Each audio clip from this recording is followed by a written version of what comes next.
This video will demonstrate key service and repair procedures on the Juvo B4, such as removing the covers, replacing the batteries, and accessing the controller and drive motor. For better visibility, we remove the side panels, seat cushion, and seat plate. Before starting any work on electrical components, switch off the control device and remove the main fuse. This ensures that the system is completely powered off during all service work. To remove the front cover, loosen and remove the lower screw. Then pull out the blind rivet between the front cover and the front battery cover. The front cover can now be removed. You can find the detailed work steps in the corresponding product documentation. To replace the batteries, proceed as follows. First, remove the rear battery cover by loosening the mounting screws.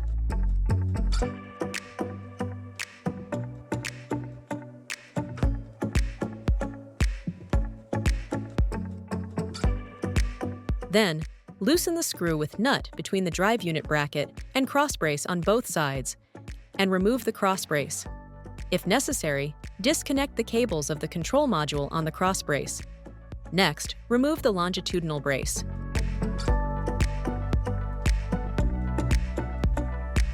Note the installed position of the batteries, battery wiring, and cable attachments. Remove the insulator caps from the battery poles and unscrew all battery cables from the battery poles. Then, lift out the batteries by the handles.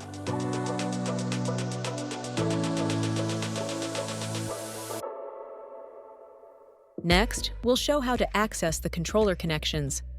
Loosen and remove the screw on the drive unit bracket and the upper screw of the controller. Then, carefully flip the controller backward. Before disconnecting any cables, take note of the installed position of each connector. You can now disconnect the cables from the component that is being replaced. If the controller itself is to be replaced, remove the lower controller screw as well and take out the unit. To replace a drive motor, first remove the drive wheel.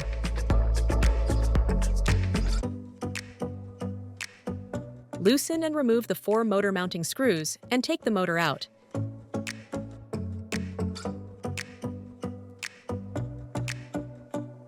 Then disconnect the motor cable.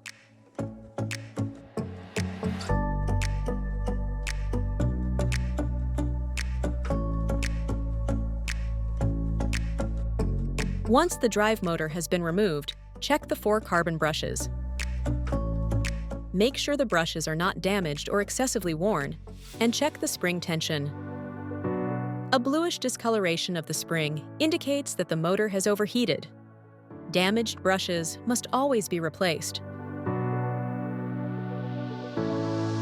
When reinstalling, ensure adequate spring tension and that the brushes move freely.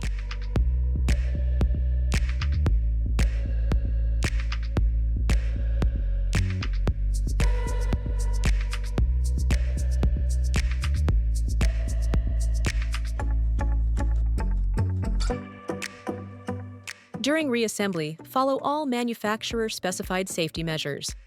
Apply the prescribed torque values and reapply thread lock to all screw connections that were originally secured with it. Depending on the manufacturer's specifications, wear parts must be replaced, and certain components, such as nuts, must not be reused. Damaged parts must be inspected and either repaired or replaced. After service or repair, the product must again meet all safety and performance standards for its intended use. Information on the required tools, torque values, and detailed work steps can be found in the product-specific documentation, including the service manual and the instructions for qualified personnel.